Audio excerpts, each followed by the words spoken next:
সকল জল্পনা কল্পনার অবসান ঘটিয়ে দীর্ঘ ২১ বছর পর নীলফামারী জেলার কিশোরগঞ্জ উপজেলার আওতাধীন কিশোরগঞ্জ সদর ইউনিয়ন শাখা ছাত্রলীগের কমিটি গঠন করা হয়। কিশোরগঞ্জ উপজেলার প্রতিনিধি আজাদ হোসেন আওলাদ মিয়ার পাঠানো প্রতিবেদনে দেখুন বিস্তারিত।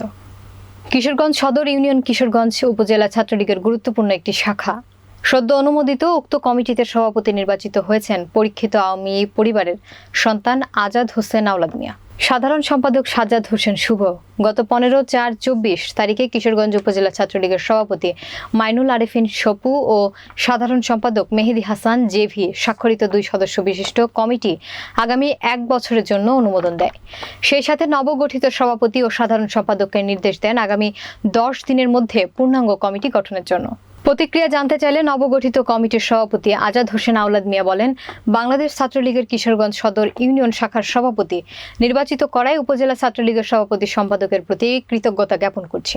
আমি জাতির জনক বঙ্গবন্ধু শেখ মুজিবুর রহমানের আদর্শকে লালন করে নিষ্ঠার সাথে ছাত্রলীগের নীতি নৈতিকতা মেনে চলব।